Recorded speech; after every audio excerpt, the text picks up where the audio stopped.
दिल्ली की राजनीति और दिल्ली जब बढ़ी तो सबसे ज्यादा जो विस्तार हुआ वो हुआ यमुना पार के इलाके में।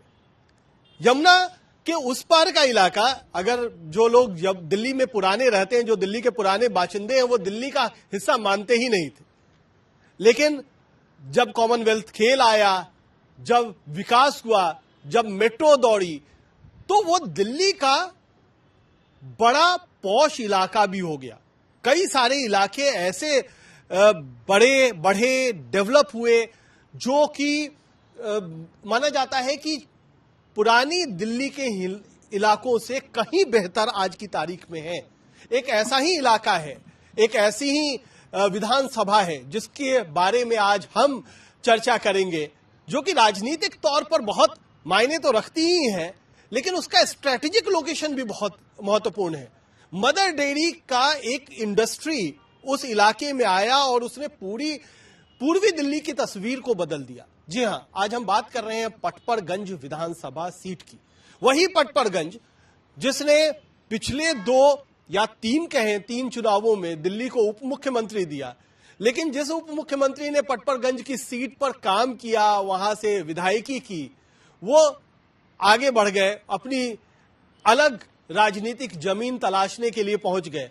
और आम आदमी पार्टी ने एक नए यूट्यूबर शिक्षाविद को अपनी पार्टी में शामिल किया और उन्हें पटपरगंज से चुनाव लड़वाने का फैसला लिया। वही आम आदमी पार्टी जो कभी कहती थी कि हम जात बिरादरी, जो क्षेत्रवाद है उसमें हम सोचते नहीं है, वो सब उनके लिए मायने नहीं रखता है, लेकिन पूर्वांचल के उम्मीदवार को ला करके लड़ाया जा रहा है ताकि उत्तराखंड के वोट को संकुचित किया जा सके, रोका जा सके। तो आज की चर्चा दिलचस्प होगी। हमारे साथ पुराने तरीके से हमारे पैनलिस्ट संजय काऊ साहब, सीनियर जर्नलिस्ट, कई सारे प्रिंट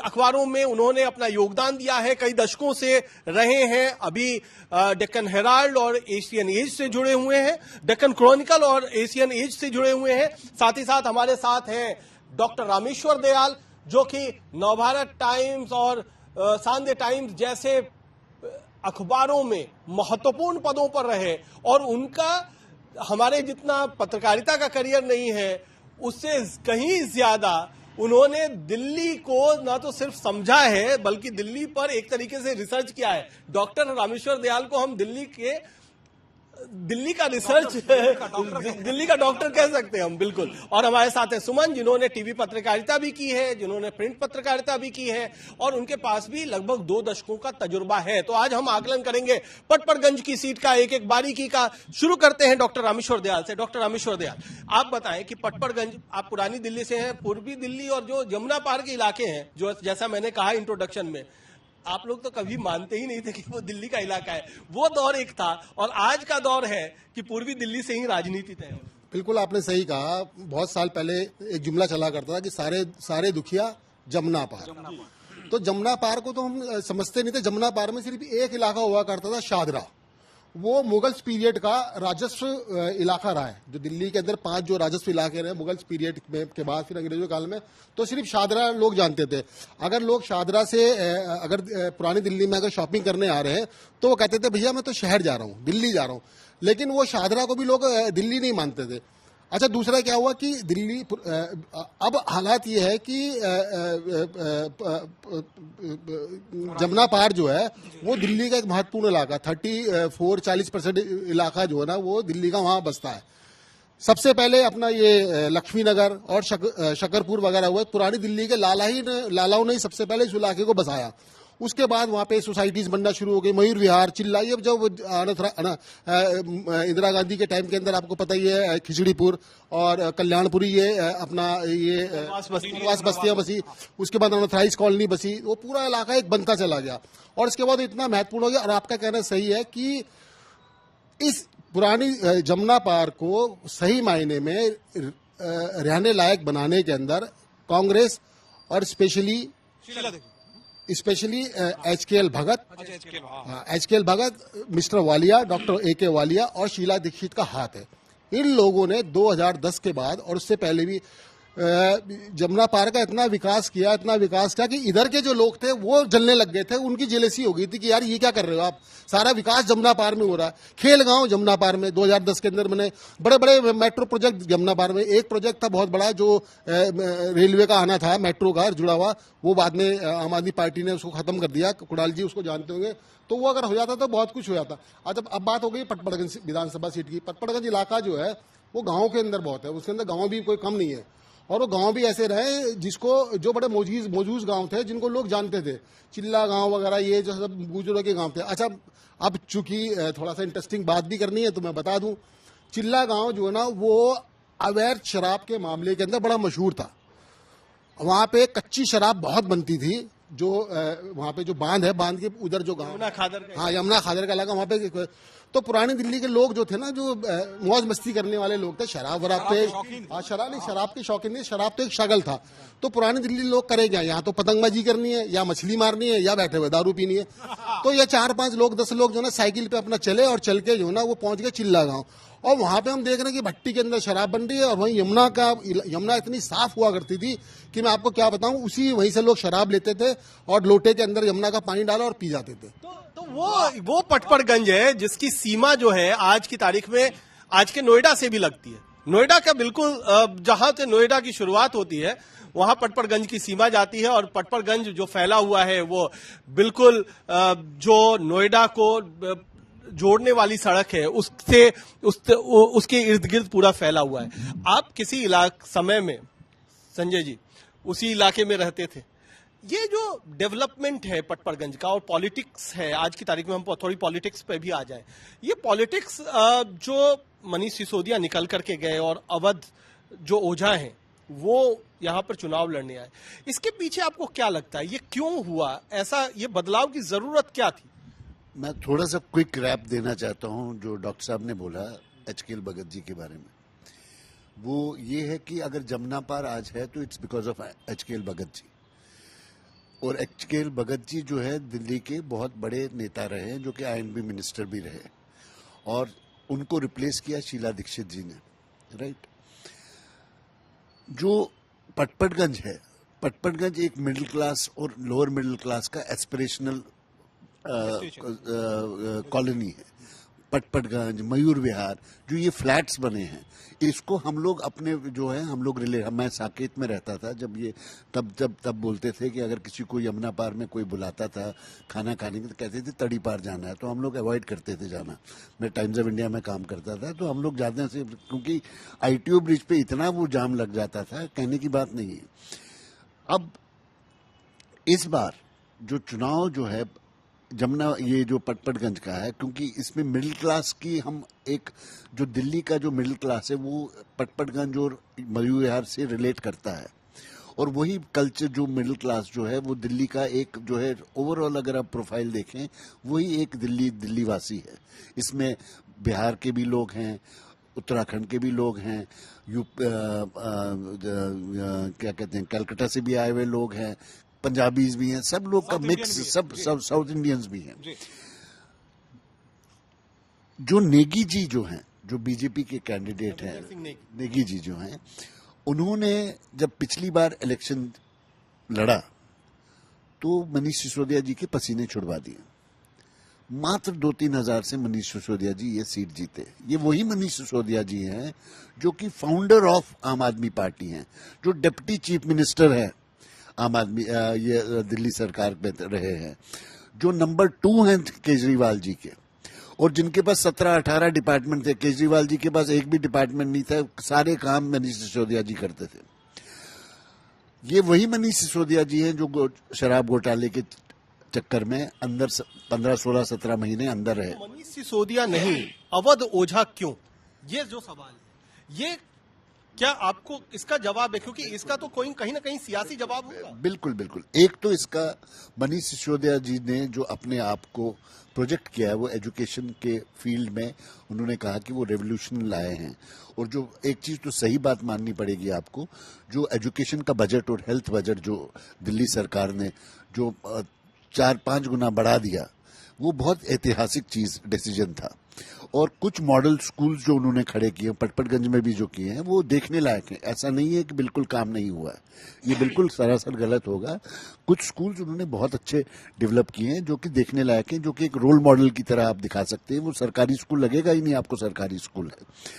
और उनकी जो जिनको उन्होंने ग्रूम किया, आतिशी, जो कि उसकी बैकबोन है एजुकेशन मॉडल की, वो मुख्यमंत्री बन गई है। मनीष सिसोदिया जी अगर इस सीट से हार जाते तो मनीष सिसोदिया जी का कार्यक्रम जो पॉलिटिकल करियर का द एंड हो जाता।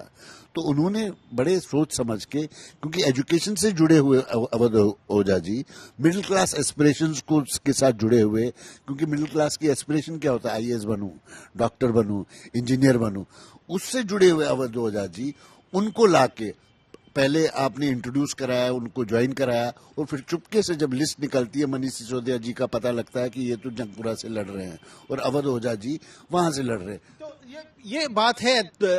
सुमन ये बताएंगे कि ये अवध ओझा जी के लिए, जब मनीष सिसोदिया के लिए मुश्किल पैदा कर दी रविंद्र नेगी ने, तो क्या अवध ओझा के लिए आसान होगा? क्योंकि पूर्वांचली वोट और उत्तराखंड वोट, ये दो बड़े जो क्लस्टर, अगर वोटिंग क्लस्टर है, वोट बैंक है, वो यही दो है।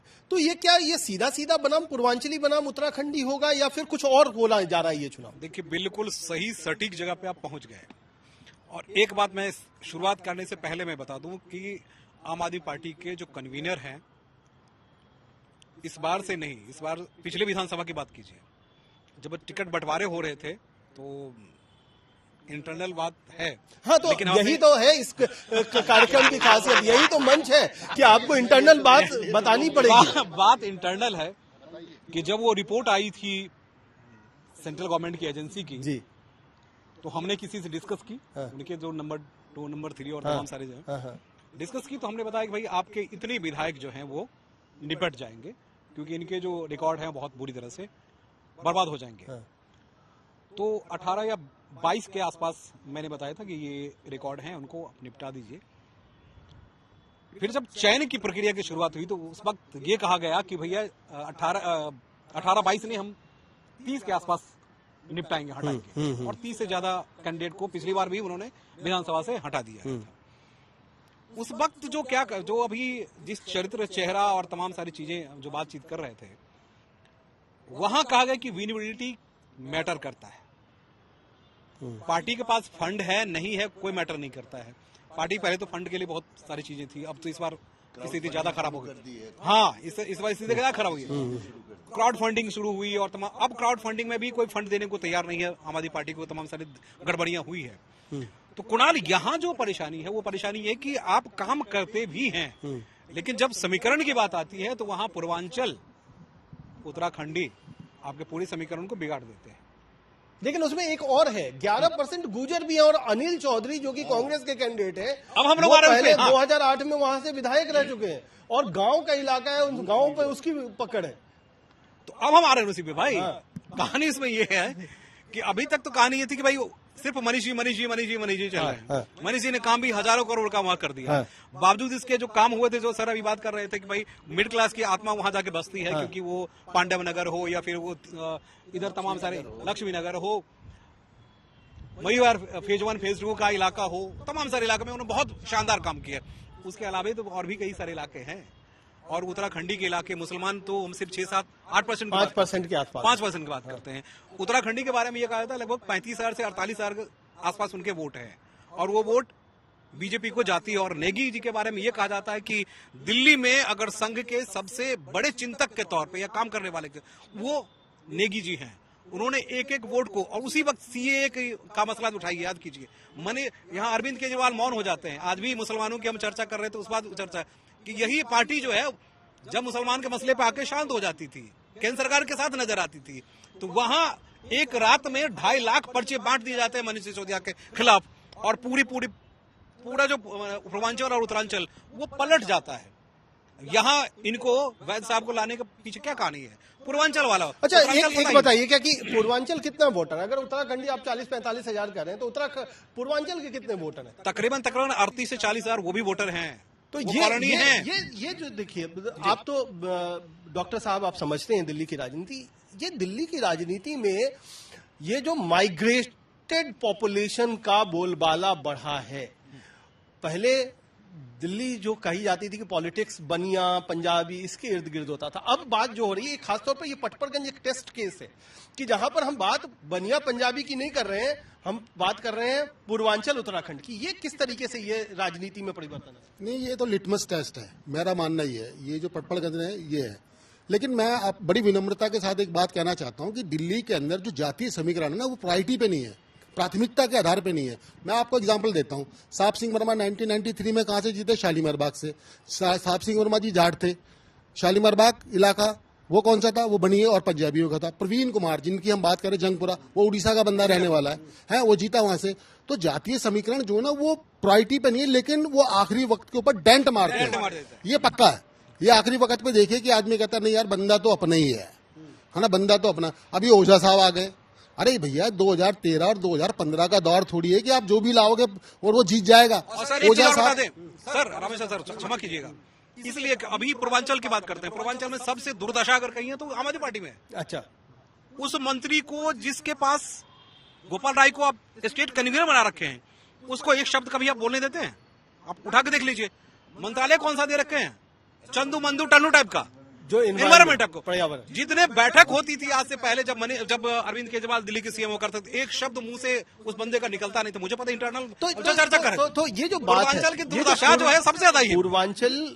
पूर्वांचल कई सारे, केवल पटपरगंज नहीं, कई सारे पूरे दिल्ली की बात विधानसभा क्षेत्रों में पूर्वांचल आबादी और उत्तराखंड की आबादी, जैसे कि अभी बात चल रही थी कि मोहन सिंह बिष्ट जो कि उत्तराखंड का चेहरा थे बीजेपी में, उनका टिकट काट के कपिल मिश्रा को दे दिया गया। वहां भी पूर्वांचल बनाम उत्तराखंड की लड़ाई हो गई। तो ये जो लड़ाई है खासतौर पर पटपरगंज में, इसमें आपको क्या लगता है कि कौन मजबूत ज्यादा दिखाई?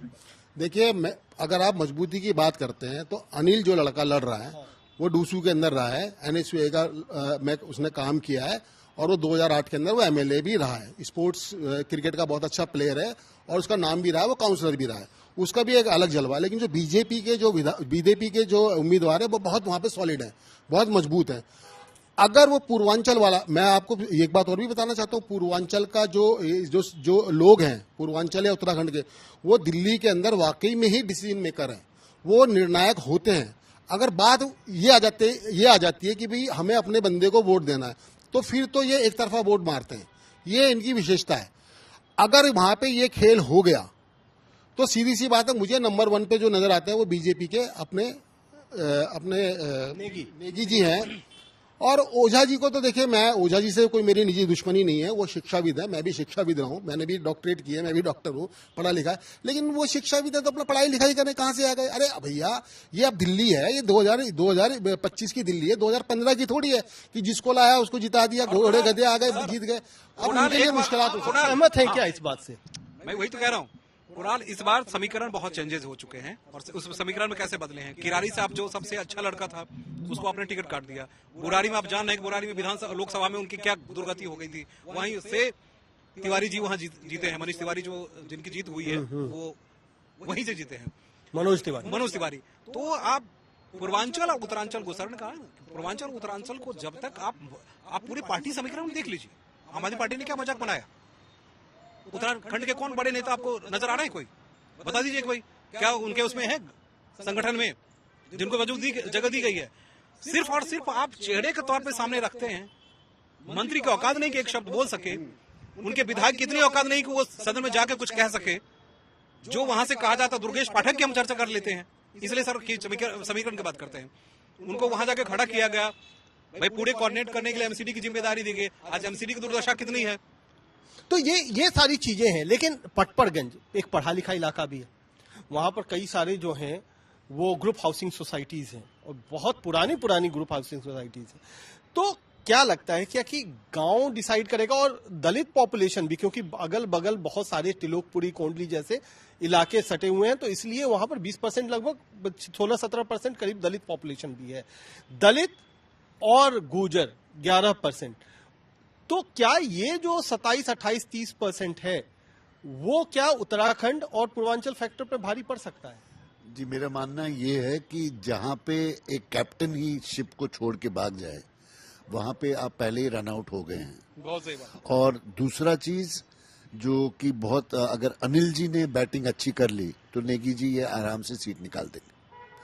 बाकी जो जैसे 17% शेड्यूल कास्ट वोट है, 18% पंडित वोट है, बाकी 5-7% मुस्लिम वोट है, ये कांग्रेस की ओर अगर थोड़ा सा ये वोट हल्का सा ज्यादा चला गया तो ये बड़ी स्मूथली नेगी जी जो है, क्योंकि उनका अपना वोट बैंक हर समय इंटैक्ट ही रहा है, वो इधर उधर बीजेपी का जैसे 30-32% हिलता नहीं है, वैसे उनका भी वोट बैंक इंटैक्ट है, वो हल्के से निकाल सर संजय सर, एक चीज और बता दो, इसी इलाके में कुछ ऐसे हिस्से हैं विधायक, क्योंकि अनिल चौधरी रह चुके हैं और उन्होंने शानदार काम किए वहां उनके स्कूलों में। ये जो एमसीडी और मनीष जी और सरकार जो बाबाई और ढोल पीट रही है ना, वहां जाके उनके स्कूल को आज से 10 साल पहले की स्कूल की बिल्डिंग जाके देख लीजिए, क्या शानदार बिल्डिंग बनी हुई है। आज भी उस बिल्डिंग में कहीं से कोई खरोंच तक नहीं आई है, आज भी उसमें लिफ्ट और तमाम सारी फैसिलिटी उस वक्त दी गई थी सर। तो मॉडल जो है वो वही मॉडल है, इसलिए यहाँ अनिल चौधरी बहुत कुछ बनते बिगड़ते बहुत कुछ हो जाए, ये कह पाना मुश्किल है। तो ये एक ऐसी चीज है जहां से जो शिक्षा मॉडल की शुरुआत है, जिस पर पूरे देश में आम आदमी पार्टी जिस शिक्षा मॉडल की बात करती है, उसकी बुनियाद इस पटपरगंज में रखी गई।